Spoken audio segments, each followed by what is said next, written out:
Hi అండి అందరికి. ముందుగా నాకు హెల్ప్ చేసిన వాళ్ళకి థ్యాంక్ యూ. అలాగే ఎవరైతే ఇంకా ఎవరికైనా హెల్ప్ చేయాలి అన్న ఆలోచన ఫినాన్షియల్‌గా నాకున్న ప్రాబ్లమ్‌కి దయచేసి హెల్ప్ చేయండి. నేను మా మదర్ కండిషన్ చెప్పాను కదా! మాది గుంటూరు అన్నమాట.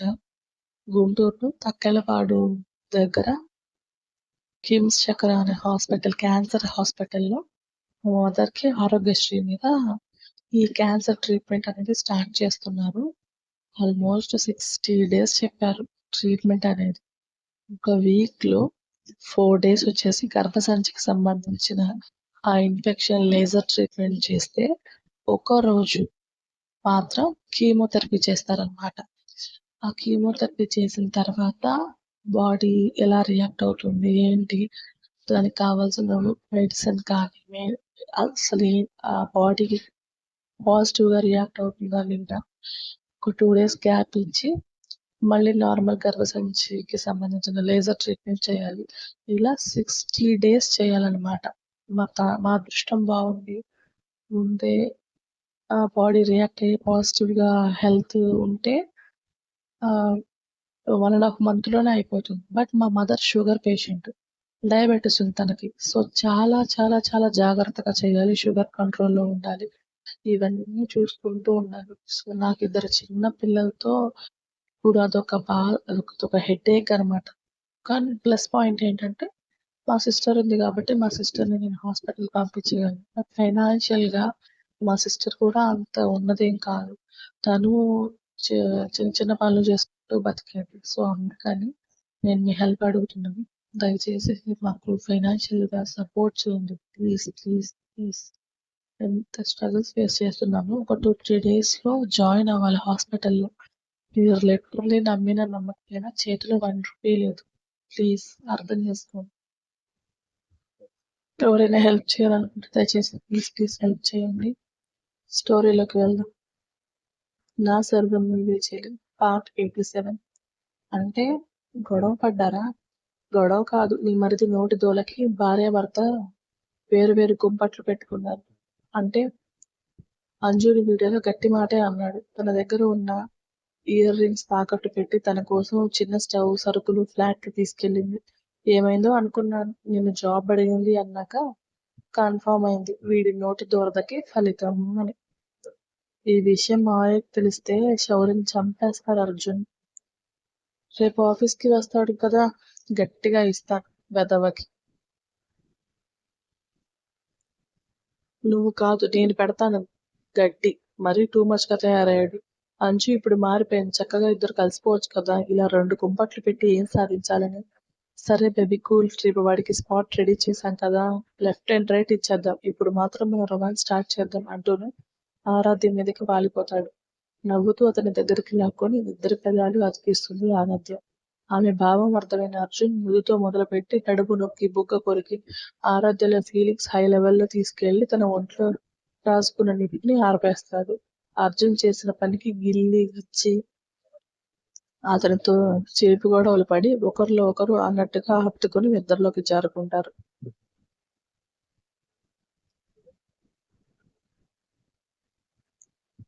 ఉదయం కిచెన్ లో వస్తున్న సౌండ్స్ కి బద్ధకంగా కళ్ళు తెరిచిన శౌర్య ఏంటిది పొద్దున్నే దీని నస అని విసుగ్గా బయటకు వెళ్లి చూస్తాడు. మమత హౌస్ క్లీన్ చేస్తుంటే అంజలి ఆవిడతో మాట్లాడుతూ కిచెన్ లో వంట చేస్తుంది. ఆవిడని చూసిన శౌర్య అంజలిని ఏమనలేక కాఫీ తీసుకురా అని ఒక కేక వేస్తాడు.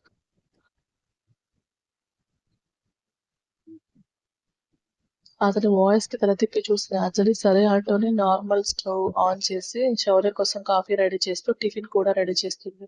ఆమె 2 స్టవ్స్ యూస్ చేస్తుంటే శౌర్యలో పీక్స్ కి వెళ్తుంది. పనావిడ ముందు ఏమనలేక మౌనంగా కాఫీ కప్ తీసుకుని బాల్కనీలోకి వెళ్ళిపోతాడు. లంచ్ కూడా ప్రిపేర్ చేసి బాక్స్ ప్యాక్ చేసి ఫ్రెష్ అవ్వడం కోసం రూమ్ లోకి వెళ్ళిన అంజలి శౌర్య వస్తాడేమో అని డోర్ లాక్ చేసుకుంటుంది. కానీ తన టైం బాగోక శౌర్య రూమ్ లోనే అటాచ్డ్ గా ఉన్న బాల్కనీలో ఉంటాడు. ఉదయం ఆరాధ్య కాల్ చేసి జాబ్ లో జాయిన్ అవ్వమని చెప్పడంతో ఫాస్ట్ గా స్నానం చేసి శారీ కట్టుకోవడానికి గదిలోకి వస్తుంది. బెడ్ మీద కూర్చుని ల్యాప్టాప్ లో మెయిల్స్ చెక్ చేస్తున్న శౌర్య అంజలి బ్లౌజ్ ఇంకా పెట్టి కొట్టుతో బయటకు రావడం చూసి ఏ మెంటల్ ఏంటిది అని తల తిప్పేస్తాడు. అప్పటి వరకు అతన్ని గమనించని అంజలి శౌర్య అరుపుకి తడుచుకుని ఫాస్ట్ గా వాష్రూమ్ లోకి వెళ్ళబోతుంది. కానీ పాదాలు తడిగా ఉండడంతో జర్రన జారి కింద పడిపోతుంది. కానీ లాస్ట్ మినిట్ లో శౌర్య ఆ చేయి పట్టుకొని లాగి బెడ్ మీద పడేలా చేస్తాడు. శౌర్య లాగిన ఫోర్స్ గా అతన్ని కూడా తనతో బెడ్ మీదకి లాక్కుపోతుంది అంజలి. అంతే ఒక్కసారిగా ఆమె మీద పడగానే ఆమె ఆ అని నడుము నొప్పికి అరుస్తుంది. ఛీ ఆపు, అరవాల్సింది నేను. నువ్వేమైనా హీరోయిన్ అనుకుంటున్నావా, లేకపోతే మూవీస్ లో హీరోయిన్ తో శారీ కట్టుకుంటుంటే రొమాన్స్ చేయడం చూసి నాలాంటి అందగాడు దక్కట్లేదని ఇలా సెమీ న్యూడ్ గా వచ్చావా? తను పడకుండా సేవ్ చేసినందుకు థ్యాంక్స్ చెప్పేలోపు బరి తెగించినట్టు మాట్లాడిన అతని మాటలకి సర్వం బీపీ లేస్తుంది. రిటర్న్ గా శౌర్యని పక్కకు తీసేసి నువ్వేమైనా హీరో అనుకుంటున్నావా, తెగ ఫీల్ అవుతున్నావు? కాస్త కళ్ళు ఆలోచనలు నేల మీద పెట్టు. ఆకాశంలో కాదు, ప్రతిసారి నీ మీద పడి రేప్ చేయించుకునే ఇంట్రెస్ట్ ఇక్కడ ఎవరికీ లేదు.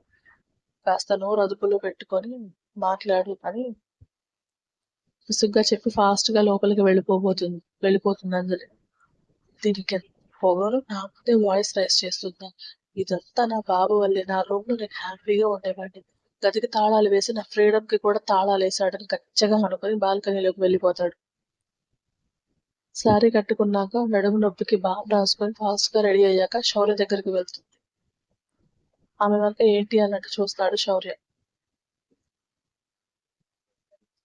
నేను ఆఫీస్ కి వెళ్తున్నాను. ఏంటి ఆఫీస్ కి? నీకు జాబ్ ఇచ్చిన ఆ తలకు మాసినోడు ఎవడు అని నవ్వుతాడు. మావయ్య అని శౌర్య వెర్రిగా చూసేలా చేస్తుంది. నేను చెప్పేది నిజం. కావాలంటే మావయ్యకు ఒకసారి కాల్ చేసి అడగండి. వర్జున, నువ్వు వెళ్ళి పని చూసుకో. ఇంట్లో వర్క్ అయిపోయింది. నాకు ఆఫీస్ టైం అవుతుంది. మీకోసం tiffin lunch box dining table మీద పెట్టాను అని చెప్పేసి హ్యాండ్ బ్యాగ్ తీసుకో. ముందు ఫ్లాట్ నుండి, తర్వాత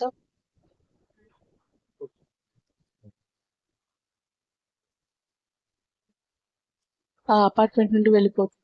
మా నాన్నకి ఏమైనా చిప్పు దొబ్బిందా? ఇది కోడలవ్వగానే ఆఫీస్ లో జాయిన్ అవ్వడం ఏంటి? దీని మొహానికి ఏం వచ్చింది వర్క్ అని విసుగ్గా అనుకుని ఫ్రెష్ అవ్వడానికి వెళ్తాడు. బస్ స్టాప్ దగ్గర వెయిట్ చేస్తున్న అంజలికి శ్రవంత్ కనిపించి ఆమె ముందు బైక్ ఆపుతాడు. అంజు వచ్చి బైక్ ఎక్కు. పర్లేదన్నయ్య, నేను బస్సులో వస్తాను.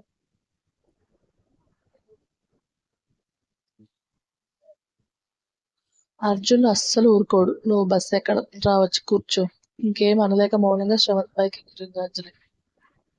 ఆఫీస్ రీచ్ అవ్వగానే అందరూ తనని కోసి ఓ భార్యగా చూస్తూ పలకరిస్తే ఇబ్బందిగానే అవుతుంది. అర్జున్ ఆరాధ్య ఆమె కోసం ఎదురు చూస్తుంటే డోర్ ఓపెన్ చేసి మే కమిన్ మేడం అంటుంది.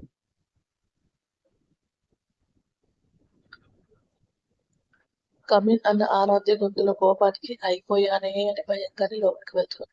మిసెస్ శౌర్య, ఏంటి జాబ్ లో జాయిన్ అవ్వడానికి వచ్చారా? హా అవును madam. Wow, very nice. Reception లో కూర్చుంటారు అంతేనా? హా అవును. చెంప పగలగొడతా అంజు అని ఆవేశంగా పైకి లేచిన ఆరాధ్య తీరుకి భయంగా 2 అడుగులు వెనక్కి వేస్తుంది.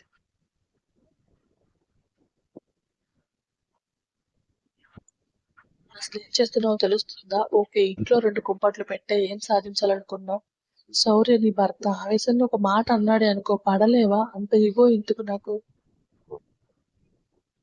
అది ఇగో కాదక్క, సెల్ఫ్ రెస్పెక్ట్ అనుకో అంజు. కట్టుకున్న భర్త దగ్గర ఒక ఇంత తగ్గు ఉంటేనే బంధం అనేది నిలబడుతుంది. ఎప్పుడు ఆడవాళ్ళు తగ్గాలా అని నేను అనను.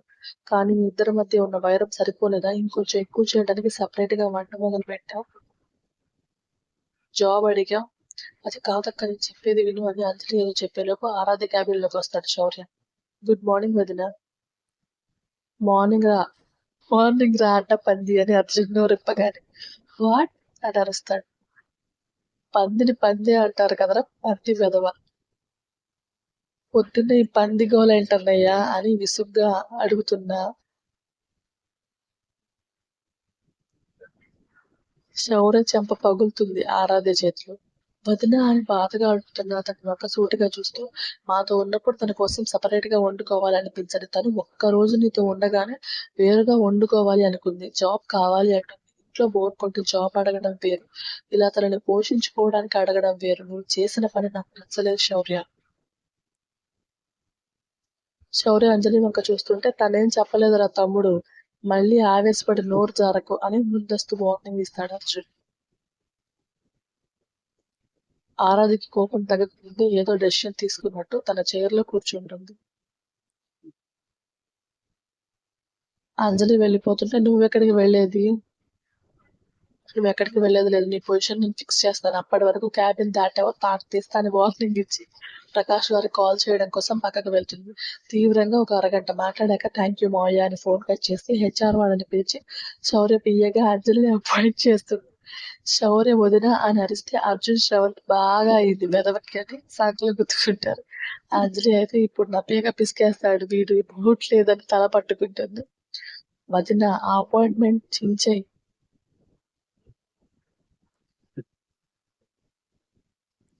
ఈసారి మావయ్య వస్తారు ఓకేనా. అది నా పిఏ ఏంటి, దానికి ఏం వచ్చని ఎక్కడైనా మిస్టేక్ జరిగితే కంపెనీ పరువు పోతుంది. ఇంట్లో జరిగిన వాటిని ఆఫీస్ మ్యాటర్స్ కి లింక్ చెయ్యొద్దు. అలా ఏం జరగదు, తను శ్రవంత్ గైడ్ చేస్తాడు, నోరు మూసేయి అంటాడు అర్జున్. అంజలి మాత్రం ఇదేంటి ఇంత పెద్ద బాధ్యత నానెత్తి మీద పెడుతున్నాడు, దేవుడా ఎందుకు ఇంకా నన్ను ఇతనికి పని చేస్తా అని మనసులో వాపోతుంది. హెచ్ఆర్ టీం అంజలిని పిఏగా అపాయింట్ చేసిన పేపర్స్ తీసుకొస్తే సీఈఓగా అర్జున్ సైన్ చేస్తాడు. అయిపోయింది, నన్ను రాక్షసుడు చంపేయడం గ్యారంటీ అని శౌర్య వంక చూస్తే అతను మాత్రం కోపాన్ని పంటి కింద ఆపుకుంటూ కనిపిస్తాడు.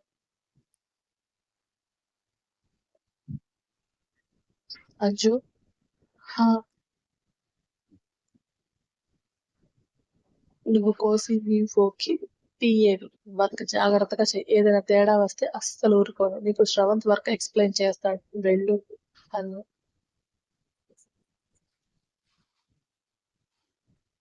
శ్రవంత్ వంక చూస్తుంది ఆరాధ్య.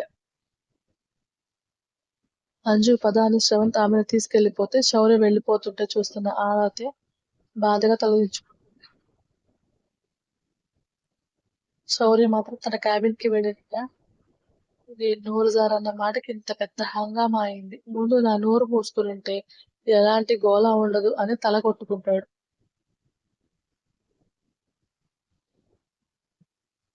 శ్రవంత్ వర్క్ గురించి ఎక్స్ప్లెయిన్ చేస్తుంటే శ్రద్ధగా వింటున్న అంజలి ఎంతో కొంత బుర్రవాడి వర్క్ చేయడం స్టార్ట్ చేస్తుంది.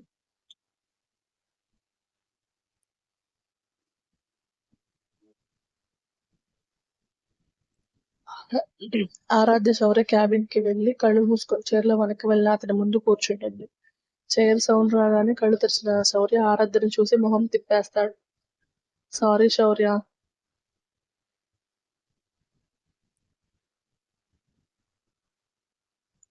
నీకు కోపం వచ్చింది ఒప్పుకుంటాను, ఒకసారి నీ ప్రాబ్లం ఏంటో చెప్పచ్చు కదా. నా ప్రాబ్లం ఏం లేదు వదిన, అది నటించకుండా ఉంటే అంతా బానే ఉంటుంది, మళ్ళీ ఏదైనా చేస్తే చంపేస్తాను. స్టోరీ నచ్చితే లైక్ చేసి షేర్ చేసి కమెంట్ చేయండి, ప్లీజ్ సబ్స్క్రైబ్ చేసుకోండి. Thank you.